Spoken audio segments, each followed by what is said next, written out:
جملہ فرما رہا ہے. جملہ یہ ہے کہ حل جزاء الاحسان الا الاحسان، کہ احسان کا بدلہ احسان کے سوا کچھ ہو ہی نہیں. یہ فرق، یہ قرآن کی تلاوت کی میں نے آپ کے سامنے. اب امام صادق کا ایک فرمان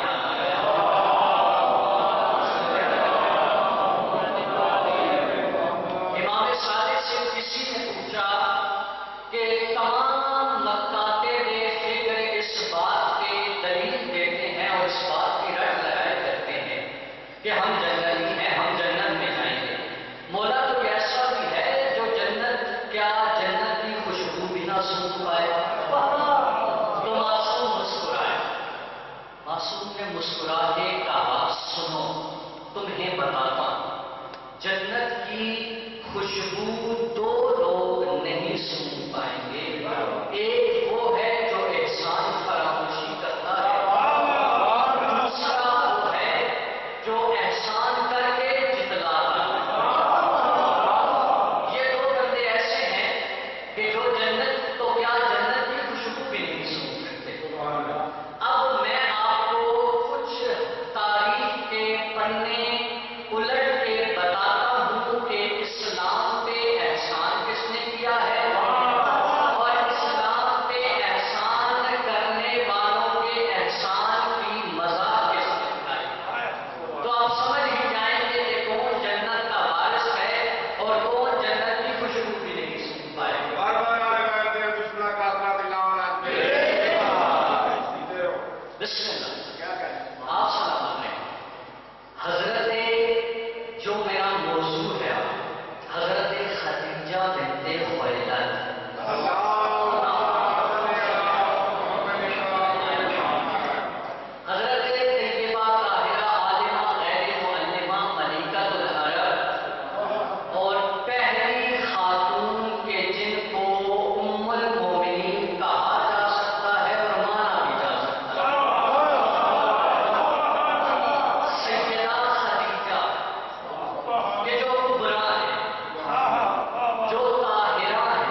علی المرتضیٰ ہیں، سیدہ ہیں، امام حسن و امام حسین ہیں، اور ان سب کو ساتھ لیے سیدہ خدیجہ کھڑی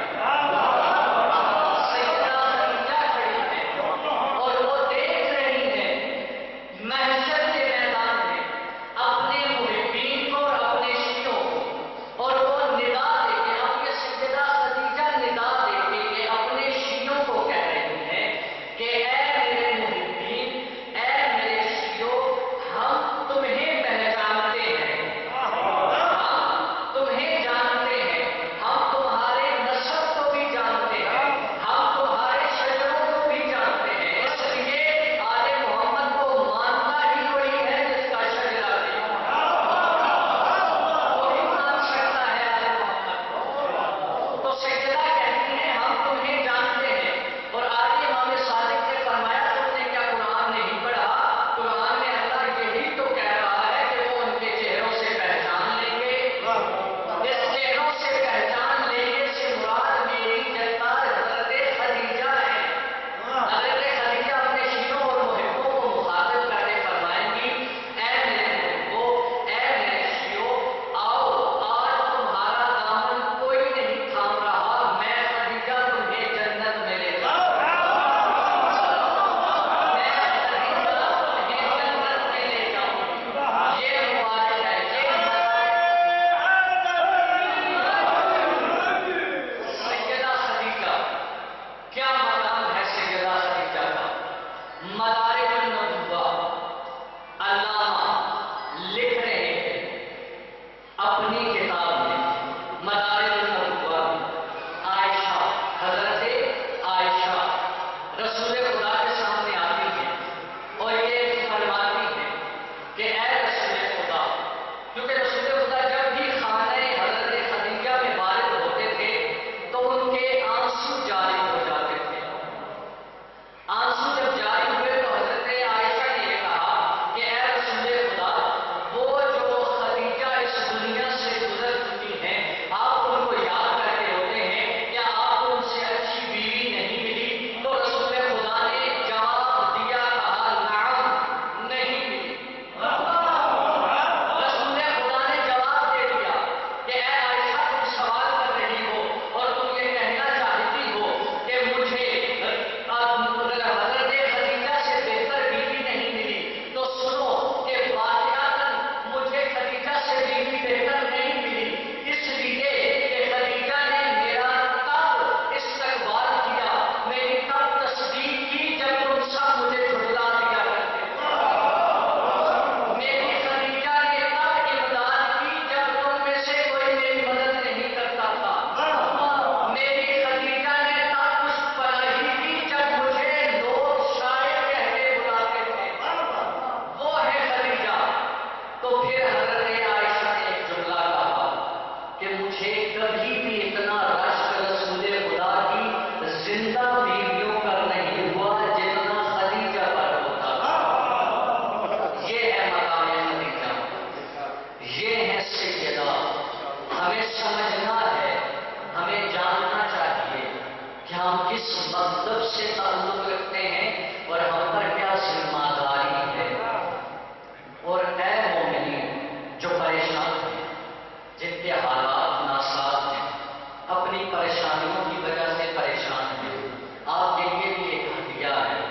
ہدیہ یہ ہے، کوشش کیا کیجیے، معصوم فرماتے ہیں اپنی کوشش یہ جاری رکھو کہ ایک ہماری جدہ پر صلوات کثیرہ پڑھا کرو، اور دوسرا ہم تمہیں زبان دیتے ہیں کہ صلوات کے بعد صرف اور صرف 100 مرتبہ یا رحمان و یا رحیم بحق بسم اللہ الرحمن الرحیم پڑھ لیا کرو، پھر مصیبت جانے اور ہم اہل بیت۔ اس لیے مومنین جو پریشان حال ہیں، جو بیمار ہیں، میرے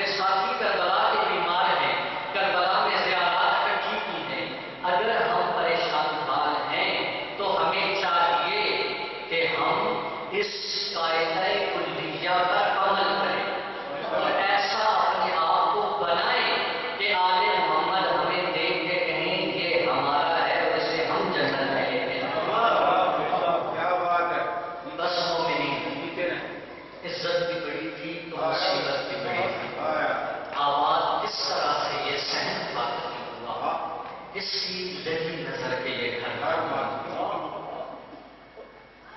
بھائی شوگر نے یہ مسائل پڑھ رہے تھے، وسیم بھائی نے بھی مسائل پڑھا ہے۔ میرا دل چاہتا ہے کہ جس سیدہ کے نام سے یہ بارگاہ منسوب ہے، کچھ جملے اس سیدہ کے نام کے کوفہ حضرت علی علیہ السلام کی بارگاہ میں کچھ خط آئے ہیں، کچھ لوگوں نے خطوط بھیجے ہیں، اور وہ سب خطوط مستورات تھے۔ حضرت سیدہ عالیہ حضرت علی کی خدمت میں وارد ہوئی اور کہا بابا میں کچھ دنوں سے دیکھ رہی ہوں آپ ان خطوں کو پڑھتے نہیں ہیں، کیا اجازت ہو تو میں ان خطوں کو پڑھوں؟ تو حضرت علی نے کہا بیٹا یہ خط ہیں ہی تمہارے لیے۔ سیدہ نے وہ خط کھولے اور جب پڑھا تو علی علیہ السلام نے کہا سیدہ یہ کوفہ کی عورتیں ہیں جو تم سے قرآن پڑھنا چاہتی ہیں، یہ میری خدمت میں عرض یہ ہے کہ تمہیں میں اجازت دے دوں تم انہیں قرآن پڑھایا کرو۔ سیدہ نے وہ خط لیے، کہا بابا آپ کو میں جواب دیتی ہوں۔ کچھ خط سیدہ نے ایک طرف رکھے اور کچھ خط سیدہ نے دوسری طرف رکھ دیے۔ حضرت فضہ نے کہا اے عالمہ میرے معلمہ، اے عالیہ بتائیے تو صحیح کہ جملہ یہی ہے عزیزہ، مجھ سے برداشت واقعات نہیں ہوتا۔ جب یہ مسائل میں نے پڑھا اور سنا کہ سیدہ نے کچھ خط علیحدہ کر دیے اور حضرت فضہ نے یہ پوچھ لیا کہ بی بی یہ خط جو آپ نے علیحدہ کر دیے ہیں ان کا مقصد کیا ہے؟ سیدہ نے دائیں ہاتھ سے کچھ خط اٹھائے اور اماں فضہ کو دیے اور کہا اماں فضہ ان عورتوں کو میرے درس میں آنے کی اجازت ہے۔ جو خط بچ رہے تھے حضرت فضہ نے انہیں اٹھایا اور کہا سوال کیا سیدہ ان خطوں کی جو مالکان عورتیں ہیں وہ جب مجھ سے سوال کریں گی کہ ہمیں اجازت کیوں نہیں ہے تو میں ان کو جواب کیا دوں گی؟ تو سنیے گا عزیزان مظلوم کربلا، سیدہ نے یہ کہا کہ اے اماں فضہ میں زینب کو یہ گوارا نہیں ہے کہ یہ مسئولات میرے درس میں آئے، اس لیے کہ ان کے شکم میں جو بچے ہیں وہ لڑکے ہیں، میرے درس میں یہ مسئولات نہ آئے اس لیے کہ میری آواز کسی لڑکے غیر محرم تک پہنچے، مجھ سے گوارا نہیں ہے۔ تو میں کہوں گا اے سیدہ آج آپ نے ان عورتوں کو اپنے درس میں شریک نہیں کیا کہ جن کے بدن میں ایک صرف اور صرف روح ہے اور وہ لڑکے کی ہے، تو اے سیدہ کیسے برداشت کیا ہوگا جب یزید اشارے کر کر کے سیدہ کو کہتا ہوگا کہ اے سیدہ دیکھا تم نے اللہ نے تمہارے ساتھ کیا کیا؟ سیدہ نے کہا اے یزید ملعون مجھ زینب پر اس سے پہلے موت کیوں نہ طاری ہوئی کہ آج عصمت کی ملکہ تجھ جیسے شرابی سے گفتگو کر رہی۔ وما علينا إلا البلاغ المبين وسيعلم الذين ظلموا أي منقلب ينقلبون اللهم عجل لوليك الفرج لمحمد وآل محمد صلى الله خیرات علماء کا سایہ اس قوم پہ ہمیشہ کے لیے قائم و دائم رکھے اور قائد ملت حفاظت فکر جعفریہ آغا سید محمد علی موسوی النجفی کی زندگی دراز کرے اور اس فرش عطا کے جو بانی ہیں جناب باقر واسطور صاحب زندگی دراز کرے، مولا کائنات رنج و علم سے محفوظ رکھے اور اس بارگاہ کے جو متولی ہیں ہمارے پیارے بھائی